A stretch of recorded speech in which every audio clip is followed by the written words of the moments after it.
Hi, I'm John Green. Welcome to Crash Course Big History. Today we're going to look at the modern revolution. Mr. Green, but what does modern even mean? I mean, I know that fax machines and Super Nintendo are modern, but people used to think that toilets that flushed were modern. That's actually a pretty perceptive question, me from the past. So if we're going to talk about modernity, we should probably define modernity. But first, I have great news. There is a future, me from the past, where video games are so much better than Super Nintendo. In fact, this machine plays 24,000 games, and it's in the office of future you. What were we talking about? Oh, right, modernity. So some historians date the beginning of the modern era with the beginnings of the Industrial Revolution in the 19th century. Some date it to the French Revolution in 1789, some push it further back to 16th and 17th century European colonialism, and some date modernity with the European Renaissance and call anything past the year 1500 early modern. But through a big history lens, all of these are just signs of acceleration in human collective learning, which was already underway and took its first tiny steps in East Africa 250,000 years ago. Then again, it would be silly to call the first human foragers early modern. So for the purposes of today, let's say the early modern period began around 1500 and the modern period around 1750, with an acknowledgement that it's all a little bit arbitrary. And I know what you're wondering, but no, 1750 was several decades before the first flushing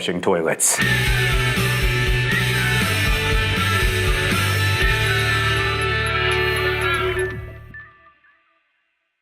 So last week we looked at how collective learning, which relies on population numbers and connectivity to produce new ideas, grew by leaps and bounds with the introduction of agriculture. By the year 1400, the human population had advanced magnificently, but the world was still divided into four isolated world zones: the Americas, Australasia, the Pacific, and Afro-Eurasia. From a big history perspective, what makes the European explorations worthy of a place in an episode called Modern Revolution is that they eventually united all four world zones into a global system. An increasingly connected network of potential innovators was great for collective learning. But why did the Europeans feel so motivated to expand? Well, a lot of reasons. One, Ottoman dominance of overland trade routes with Asia, particularly after the conquest of Constantinople in 1453, made Europeans seek alternative routes to the populous and rich lands of the East. Two, European states were fairly small compared to some of the vast empires of Asia and needed to compete for more resources to fuel their almost constant wars. And three, the fruits of exploration undoubtedly had positive effects, whether it be the many advanced inventions and consumer goods imported from China, or the spices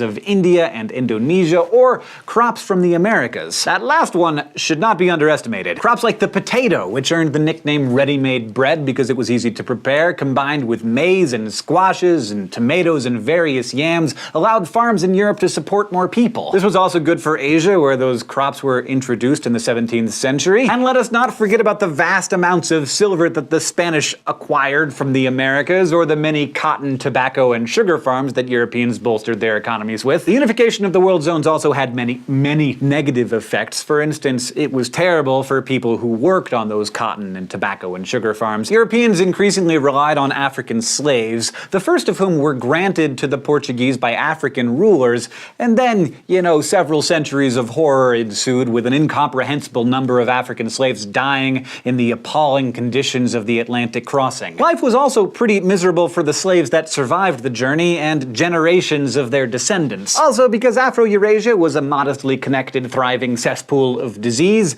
Europeans had developed many immunities. When they started arriving in the previously isolated Americas in the late 1400s and 1500s, the indigenous inhabitants had no immunity to those diseases. This resulted in one of the most horrific events in human history. A cocktail of various European diseases, most notably smallpox, killed off an estimated 50 million people in the Americas in little over a century. A similar tragedy played itself out in Australia when Europeans started arriving there in the 18th century. Now, along with all this horrific stuff, the unification of the world zones was nevertheless a good thing for collective learning, which would eventually prove our salvation in many ways. And this global system continues to increase in complexity and connectivity today, which is why people can now look at this on their smartphone. Anyway, the unification of the world zones did not in itself lead to a breakthrough in the way humans harvested matter and energy. The last major shift happened with the arrival of agriculture 10,000 years prior. The colonizing European societies of the 16th, 17th, and 18th centuries remained agrarian. But the explorations did allow for a network of exchange that eventually did lead to a major breakthrough in how humans harnessed more energy and produced more and more cultural complexity.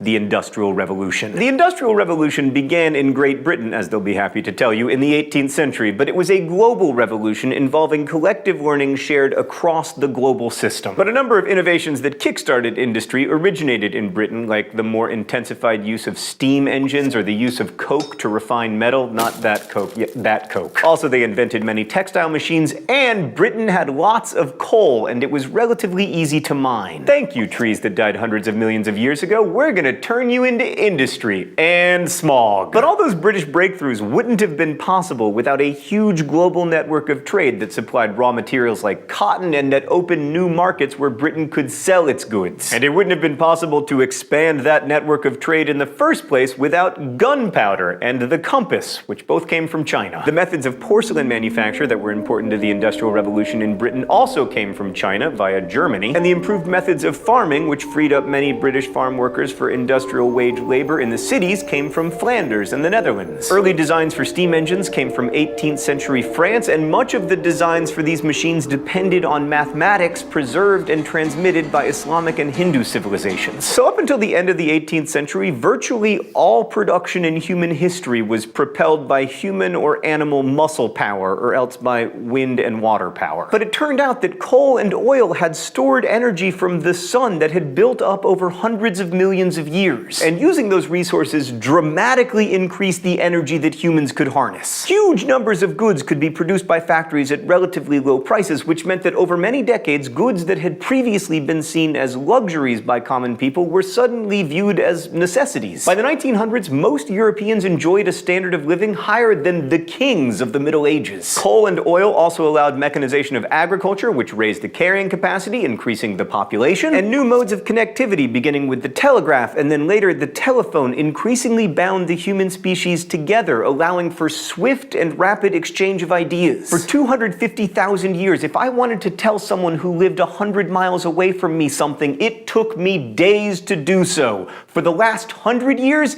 it's taken me seconds. Because a slight tweak in modes of production in the 18th century and the adoption of fossil fuels led to an explosion of productivity and invention in the 1800s and 1900s, people often compare the Industrial Revolution to the Cambrian explosion about 540 million years ago. Remember, when a new skill or trait opens up new ways or niches to extract energy from the environment, evolutionary change can proceed very quickly. In the Cambrian explosion, that evolutionary change was biological. In the Industrial Revolution, that increased pace of change was cultural. Consider bike design. In the 1800s, there were many different designs for bikes, some of which look amazingly, terrifyingly unsafe. In the beginning of innovations for bicycles, a huge number of designs filled all the available niches. Eventually, those designs started competing with each other, and a few forms won out. You got the road bike and the mountain bike and the BMX bike. Just a little bit different variations of the same thing. Another example is the adaptive radiation of electronics. Take a look at all the stuff you needed in the 1980s to do what your average cell phone can do today, and that was only a few decades ago. Many new ideas sparked an increase in the human standard of living and the complexity of societies in tons of different ways. The explosion of cultural evolution that started 200 years ago has yet to cease. The Cambrian explosion went on for millions of years. The agricultural revolution proceeded for thousands of years. We're still right in the middle of the modern revolution, maybe only at the beginning. The huge shift in human activity and a rise in complexity may continue long after our grandchildren's lifetimes. That is, so long as we don't do something stupid, which, with Homo sapiens is always a distinct possibility. And let's not forget about the rise in complexity that's been happening since the beginning of the universe 13.8 billion years ago. A star is essentially a pile of hydrogen and helium. It's extremely simple. By comparison, a brain that arose via biological evolution is an intricate network of billions of connections and building blocks. Industrial society is an immense, whirring global network of millions upon millions of brains, more closely connected than ever before. The products of this society raised complexity even further. Bottom line is this: if the first part of this series, which looked at the vastness of the universe, made you feel insignificant? Just remember that now, at the tremendous heights of technological progress, humanity is, in terms of networks and building blocks, the most complex system that we know of in the universe. And there's currently no end to the potential for rising complexity in sight. But this brings us to a long-standing historical question. Why did the Industrial Revolution happen in Britain? Great Britain was certainly uncommonly well-positioned. That said, so was China. So why didn't the Industrial Revolution happen in, say, Sung Dynasty China between the 10th and 13th centuries? So we know the two main drivers of collective learning are population numbers and connectivity, and China has had both for a long time. The medieval Chinese had much more advanced agricultural methods than Europe. They paid attention to weeding and growing crops in rows and frequently used tools like the seed drill. And they were doing it all centuries before that stuff was even heard of in Europe. In the 900s, the spread of wet rice farming in southern China raised the carrying capacity even further because rice fields simply produce more food. They are more efficient. Also, rice is easier to prepare than the laborious European process of turning wheat into bread. So during the 10th and 11th centuries, the Chinese population increased from about 50 or 60 million to about 120 million. That's a lot of new innovators. So many, in fact, that Sung China came close to having a modern revolution of its own. I mean, coal was used to manufacture iron. Production increased from 19,000 metric tons per year around 900 CE to 113,000 metric tons by 1200 CE. The Sung dynasty was the first to invent and harness the power of gunpowder, and then later in the 15th century, Zheng He conducted overseas explorations decades before Columbus. Textile production showed the first ever signs of mechanization in ways similar to the European spinning jenny. But China had dry coal, while the British needed to pump water out of their coal mines in order to mine coal, which led the British to build steam engines. So why didn't the modern revolution start in China around 1000 CE? Well, it might have been the cultural and political climate and a shift away from innovation in commerce at the end of Song China in 1279. Possibly because they hadn't united the world zones in a network of trade and unified collective learning. And possibly because the right combination of cultural innovations required to launch a Cambrian-style explosion of growth just didn't happen. The point is that collective learning is such a powerful force that from the explosion of the world population from only 6 million people 10,000 years ago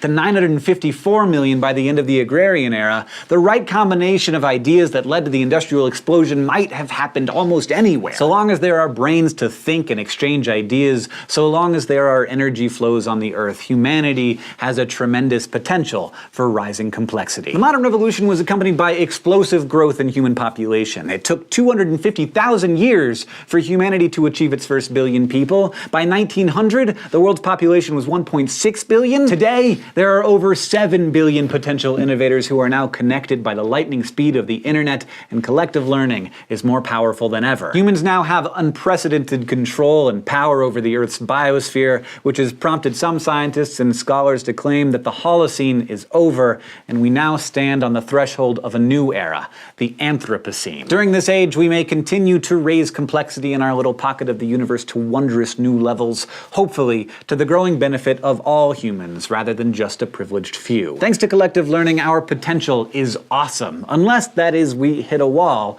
like agrarian societies did every few centuries when their population growth outstripped their rates of agricultural innovation. We're now in an era of immense danger, where the modern global system of humanity might exhaust the resources of the earth in the same way that agricultural societies often exhausted the resources of the field. More on that next time.